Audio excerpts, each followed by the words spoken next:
Hello दोस्तों, तो यहाँ पे हमें एपिसोड की शुरुआत पे फिर से 20 दिसंबर का सीन दिखाया जाता है जहाँ पे उस क्रिमिनल की डेथ हो चुकी होती है एक्सीडेंट से। और यहाँ पे रे पेनबर काफी ज्यादा शॉक में खड़ा होता है। लाइट रे के पास आता है और रे पेनबर लाइट को बताता है कि एक्चुअली मैं जापान में एक सीक्रेट इन्वेस्टिगेशन के लिए आया था, तो किसी को भी ये नहीं पता चलना चाहिए कि मैं यहाँ पे मौजूद था, तो प्लीज ये बात किसी को बताना मत। तो लाइट भी यही कहता है, ठीक है ये बात मैं किसी को नहीं बताऊंगा।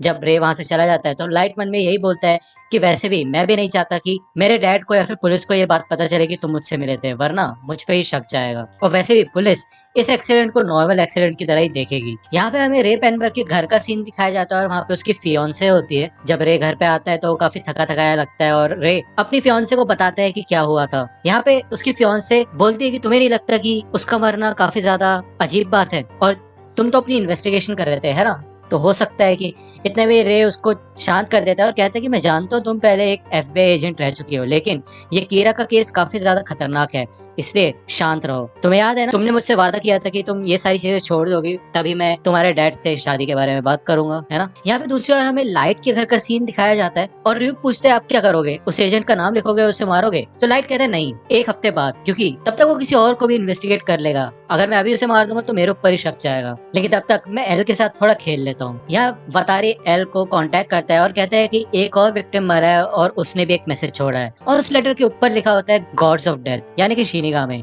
तो पहले लेटर में लिखा होता है एल क्या तुम्हें पता है, और दूसरे लेटर में लिखा होता है शिनिगामी। तो एल कहता है कि क्या ये क्या कहना चाहते हैं कि शिनिगामी सच में होते हैं। तो यहाँ पे एल वतारी को बोल देता है कि पुलिस स्टेशन पे पूरी नजर रखना, क्योंकि हो सकता है कि कीरा कोई और भी मैसेज भेजे। यहाँ पे हमें दिसंबर 27 का सीन दिखाया जाता है, यानी कि ठीक उस एक्सीडेंट के एक हफ्ते बाद। यहाँ पे सबवे के अंदर लाइट खड़ा होता है और वो कहता है कि इतने समय से जो हम एक्सपेरिमेंट कर रहे थे आज वो काम आने वाले हैं। यहाँ पे वो ryuk को बताता है कि मैंने एक चीज नोटिस की है, जैसे कि तुम जानते ही हो कि किसी के नाम लिखने के बाद ही हम एक्सीडेंटल डेथ या फिर उसकी डिटेल्स लिख सकते हैं, लेकिन अगर हम डेथ नोट में पहले से ही ये सारी डिटेल्स वगैरह लिख दे तो हमें सिर्फ नाम लिखने की जरूरत है, उसके बाद वो चीज हो जाएगी। तो यहाँ पे ryuk कहता है क्या बात है, ये चीज तो मुझे भी नहीं पता थी। तो यहाँ पे हमें लाइट के प्लान का छोटा सा आइडिया दिया गया होता है। यहाँ से रे पेनबर निकलता है और लाइट उसके पीछे चला जाता है और कहता है रे पेनबर अगर तुम पीछे मुड़े तो मैं तुम्हें मार डालूंगा, मैं कीरा हूँ। तो यहाँ पे पहले रे पेनबर काफी ज्यादा शॉक हो जाता है और कीरा उसे सावधान करता है और कहता है कि कोई भी चालाकी मत करना वरना मैं तुम्हें मार डालूंगा। यहाँ पे रे पेनबर बोलता है कि ये आवाज ये मैंने कहीं ना कहीं तो सुनी है। लाइट बोलता है कि पहले मैं तुम्हें साबित करके दिखाऊंगा कि मैं ही कीरा हूँ। वहाँ पे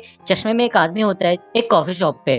तो यहाँ पे लाइट उसको मार देता है और बताता है कि इसके ऊपर सेक्सुअल असॉल्ट के चार्जेस थे, लेकिन ये हर बार बच जाता था, इसलिए इसको तो मरना ही था। मैंने इसके बारे में बहुत सारी रिसर्च की है और साथ ही साथ तुम्हारे बारे में भी बहुत रिसर्च की है। तो यहाँ पे रिपेयर में लाइट की बात मान लेता है और कहता है हाँ मुझे यकीन है कि तुम कीरा हो। तो लाइट ये कहता है वैसे भी यहाँ पे मौजूद लोगों की जिंदगी इतनी ज्यादा मैटर नहीं करती जितनी तुम्हारे रिश्तेदारों की करती है। तो यहाँ पे लाइट रे पेनबर को कहता है कि तुम्हारे पास लैपटॉप है ना, क्या तुम्हारे पास वो इन्फॉर्मेशन है कि जापान में कितने एजेंट्स आए हैं। तो यहाँ पे रे पेनबर बता देता है कि उसके पास अभी वो फाइल्स नहीं है। तो यहाँ पे लाइट रे को एक एनवेलप देता है और कहते हैं इसमें से ट्रांसीवर निकालो और अपने कान में लगा लो, आगे के इंस्ट्रक्शंस मैं तुम्हें बाद में बताता हूँ। तो यहाँ से लाइट चला जाता है और वो कहता है कि तुम यामानोटे लाइन में जाओगे, फिर चाहे वो किसी भी डायरेक्शन में जा रही हो, तुम्हें अंदर जाना है और दरवाजे के साथ वाली सीट पे बैठना है। अगर उस पर कोई पहले से बैठा है तो इंतजार करना उसके उठने का, वहां पे बैठ के मैं आगे की बात बताऊंगा, और कोई भी चालाकी करने की कोशिश मत करना क्योंकि मैं तुम्हें देख रहा हूँ। तो यहाँ पे रे बैठ जाता है और लाइट यहाँ पे पूछता है कि अब मुझे बताओ कि कितने एजेंट्स यहाँ पे आए हैं और उनका प्लान क्या है। तो यहाँ पे रे पेनबर यही बताता है कि टोटल 12 लोग हैं। लाइट कहता है कि अब जो तुम्हारे पास एनवेलप है उसे खोलो और उसमें से जो भी चीज है वो बाहर निकालो। तो यहाँ पे हमें दिखाया जाता है कि एक पेपर सा होता है और उसमें वहाँ पे बीच बीच में लिखने की जगह होती है। लाइट कहता है कि सबसे ऊपर वाली जगह पे उस एजेंट का नाम लिखो जो कि तुम्हारा इंचार्ज है। तो यहाँ पे रे सोचते हैं कि ये करना क्या चाहता है और इसका प्लान क्या है, लेकिन मेरे को उसकी बात माननी होगी, और वैसे भी वो सिर्फ नाम से तो किसी को नहीं मार सकता। तो यहाँ पे लाइट कहता है अब अपना लैपटॉप ओपन करो, तुम्हें तुम्हारा सुपीरियर सारे एजेंट्स की इन्फॉर्मेशन भेज देगा और उसमें उन सभी एजेंट्स के नाम और फेसेस होंगे। तो यहाँ पे रे पेनबर चौंक जाता है कि ये हुआ क्या, ऐसे कैसे भेज सकता है वो मुझे। यहाँ पे लाइट कहता है अब इन सबके चेहरे देखो और एक के बाद एक इनका नाम उन खाली जगहों में लिखो। तो यहाँ पे रे पेनबर बोलते हैं कि ये कीरा करना क्या चाहता है, मुझे तो कुछ समझ नहीं आ रहा। यहाँ पे वो सबके नाम लिख देता है और लैपटॉप बंद कर लेता है। अब लाइट कहता है कि वो सारी चीजें उसी एनवेलप में डाल दो ट्रांसीवर के साथ और उसे अपने ऊपर मौजूद रैक पे रख दो, और ध्यान रखना कि तुम्हें कोई देख ना रहा हो। जब तुम बिल्कुल श्योर हो जाओ सिर्फ तभी ट्रेन से उतरना। तो यहाँ पे रे सोच रहा होता है कि यार ये आवाज मेरे को याद क्यों नहीं आ रही, मेरे को पता है मैंने ये कहीं ना कहीं तो सुनी थी। यहाँ पे शाम 4:41 का सीन दिखाया जाता है और जैसे ही रे यहाँ पे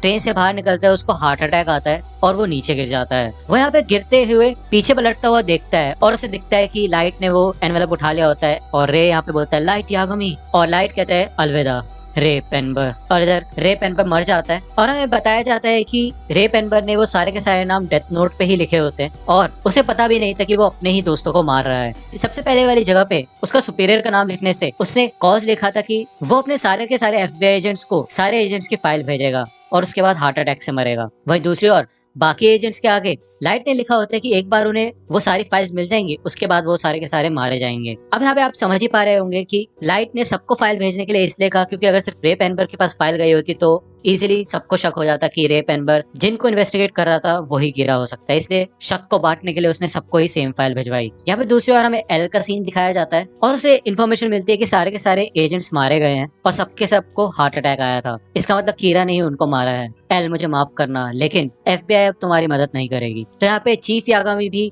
एल से कांटेक्ट करता है और वो कहते हैं कि मैंने FBI के डायरेक्टर से बात की। क्या बात है एल? उनके हिसाब से तुमने FBI का सहारा लिया था हमारी जांच पड़ताल करने के लिए। तो एल कहता है हाँ।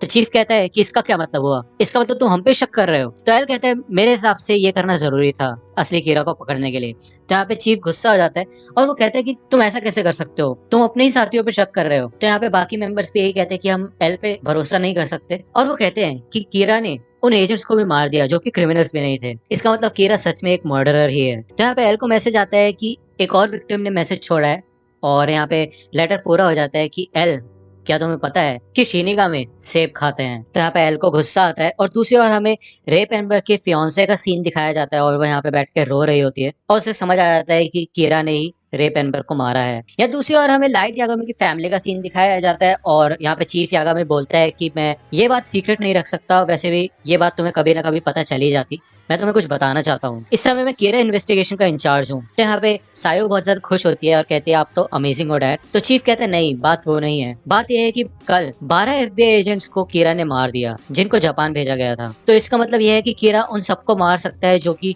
उसे पकड़ने की कोशिश करेंगे। इस वजह से बहुत सारे ऑफिसर्स ने पहले अपनी जॉब छोड़ दी है। तो यहाँ पे सायो कहती है कि मैं नहीं चाहती कि आपको कुछ हो तो आप भी जॉब छोड़ दो, और उसकी वाइफ भी बोलती है। लेकिन चीफ यही कहता है कि मैं ऐसे चुप नहीं बैठ सकता और बुराई को जीतते हुए नहीं देख सकता। तो यहाँ पे लाइट कहते हैं कि डैड मेरे को आपके ऊपर गर्व है, लेकिन मैं आपको वादा करता हूँ कि अगर आपको कुछ भी हुआ तो मैं उस कीरा को छोड़ूंगा नहीं। तो यहाँ पे चीफ बाकी सारे पुलिस ऑफिसर्स को कहता है कि कीरा उन सभी को मार डालेगा जो भी उनके बीच में आएगा या फिर उसको पकड़ने की कोशिश करेगा। मैं नहीं चाहता कि तुम अपनी जिंदगी खतरे में डालो, अपनी जिंदगी के बारे में सोचो, अपनी फैमिली के बारे में सोचो। अगर कोई भी इस केस से हटना चाहता है तो मुझे बता सकता है, चिंता मत करो, मैं तुम्हारी रैंक नहीं गिराऊंगा। मैं बस उन लोगों को चाहता हूँ जो कि सच में अपनी जान खतरे में डालना चाहते हैं और कीरा को पकड़ना चाहते हैं। तो यहाँ सबके सब लोग बातचीत करते हैं और दूसरी ओर हमें यहाँ रे पेनबर की फियांसे का सीन दिखाया जाता है और वो यहाँ बस ड्राइवर से इन्फॉर्मेशन लेती है और वो बस ड्राइवर बताता है कि हाँ मैं इस आदमी को जानता हूँ, इसी ने सबको झुकने के लिए बोला था, लेकिन मेरे को बाकी पैसेंजर्स के बारे में कुछ याद नहीं। तो यहाँ पे रे पेनबर की फियांसे यही बोलती है कि अगर मैं जो सोच रही हूँ वो सही है तो कीरा भी उन्हीं पैसेंजर्स में से एक होगा। अगर ऐसा है तो मैं इस बस के रूट से पता लगा सकती हूँ कि कीरा कहाँ रहता है। यहाँ पे हमें हेडक्वार्टर्स का सीन दिखाया जाता है और इधर चीफ होता है, वो देखता है कि यहाँ पे सिर्फ 5 ही लोग बचे होते हैं और छठा चीफ खुद होता है और चीफ ये कहता है कि शुक्रिया। यहाँ पे एल कहता है कि मैं तुम सब पे ही भरोसा करता हूँ। तो उनमें से एक ऑफिसर बोलता है कि एल ने कहा कि वो हम पे भरोसा करता है, लेकिन हम एल पे भरोसा नहीं करते और वैसे ही हमने कीरा को पकड़ने के लिए अपनी जान खतरे में डाली है। इसका मतलब समझ रहे हो ना एल, लेकिन तुम तो अपना चेहरा ही नहीं दिखाते, बस हमें ऑर्डर देते रहते हो। तो यहाँ पे वो मेंबर बोलता है कि ऐसे काम नहीं चलेगा, हम ऐसे काम नहीं कर सकते। तो चीफ भी बोलता है एल अगर तुम हमारे साथ काम करना चाहते हो कीरा को पकड़ने में तो क्या तुम हमसे मिल सकते हो यहाँ आके। तो यहाँ पे एल कहता है जैसे कि मैंने बोला कि मैं तुम सब पे भरोसा करता हूँ। तो यहाँ पे वाटारी लैपटॉप की स्क्रीन घुमा देता है और इधर एल टेक्स्ट करता है और कहता है कि जो भी मैं तुम्हें बताने वाला हूँ वो हम 8 लोगों के बीच में ही रहनी चाहिए। मैं तुम 6 के 6 लोगों से मिलना चाहता हूँ क्योंकि मैं तुम पे भरोसा करता हूँ, लेकिन उससे पहले मैं चाहता हूँ कि तुम सब पुलिस बिल्डिंग से बाहर जाओ और एक बार फिर से सोचो कि क्या तुम मेरे पे भरोसा करते हो। तो यहाँ पे हमें पुलिस एजेंसी के बाहर का सीन दिखाया जाता है और ये लोग यही कहते हैं कि एकदम से ये हमसे मिलना क्यों चाहता है, इसने पहले भी इतने सारे केसेस खुद सॉल्व किया है, तो अब क्या हो गया, इस केस में क्या अलग बात है, मुझे नहीं समझ आ रहा। हो सकता है कि वो बस एक नकली आदमी को हमसे मिलने के लिए भेज दे जिससे कि हमें तसल्ली मिल जाए, और वैसे हमें पता कैसे चलेगा कि वही असली एल है। तो यहाँ पे चीफ यही कहते हैं कि नहीं ऐसा नहीं है, उसने शुरुआत में बोल दिया था कि उसको जापान पुलिस की मदद की जरूरत है। तुम ऐसे सोच सकते हो कि शायद एल इसी वक्त का इंतजार कर रहा था, क्योंकि पहले बहुत सारे लोगों ने एल पे भरोसा नहीं किया था। इसी वजह से हमारे हेडक्वार्टर से ही क्रिमिनल्स की इन्फॉर्मेशन लीक हुई, और इन्वेस्टिगेशन तब तक नहीं हो सकती जब तक हम एक दूसरे पे भरोसा नहीं कर सकते हो। तो यहाँ पे चीफ यही बताते हैं कि इसका मतलब एल उसी वक्त का इंतजार कर रहा था जब सबसे कम लोग बचे हो जिन पे वो आखिरकार ट्रस्ट कर सकता है, और जो लोग अपनी जान भी देने के लिए तैयार हो बुराई से लड़ने के लिए। तो यहाँ पे उनमें से एक मेंबर को गुस्सा आ जाता है और वो कहता है इससे अच्छा तो मैं नौकरी छोड़ के चला जाता हूँ, लेकिन मैं उस एल के साथ काम नहीं करूंगा। लेकिन चिंता मत करो, मैं तुम्हारा पीछा करते करते भी नहीं आऊंगा, जाओ जहाँ जाना है। यहाँ पे एल बता देता है कि मैं टीटो होटल में हूँ और मैं कुछ कुछ दिनों में होटल्स बदलता रहा करूंगा, और तुम अभी के लिए इसको एक हेडक्वार्टर्स मान सकते हो। अगर तुम मुझसे मिलना चाहते हो तो तुम्हें दो दो के ग्रुप में आना होगा, और एक ग्रुप के बीच में 30 मिनट का फासला होना चाहिए। कुछ इस तरीके से आना कि सबके सब लोग 12 बजे तक रात में यहाँ पे पहुंच जाएं। यहाँ हमें एल का सीन दिखाया जाता है और वो कहता है कि अब हमारे बीच में दूरियां कम हो रही है कीरा, और कोई बात नहीं अगर मेरे को अपना चेहरा पहली बार लोगों को दिखाना पड़े तो। अगर तुम्हें इस मीटिंग के बारे में पता चलेगा तो तुम भी मेरे करीब आने की कोशिश करोगे, और तभी मैं तुम्हें पकड़ लूंगा। या दूसरी बार हमें लाइट का सीन दिखाया जाता है और कहता है कि पिछले कुछ दिनों में मैंने बहुत चीजें की है, अब मुझे सोचने दो कि कोई गलती तो नहीं हुई और मुझे अब आगे क्या करना चाहिए। एल असली लड़ाई तो अब शुरू हो रही है। यहाँ पे हमें दिखाया जाता है कि चीफ एल के रूम में आ जाते हैं और दरवाजा खटखटाते हैं।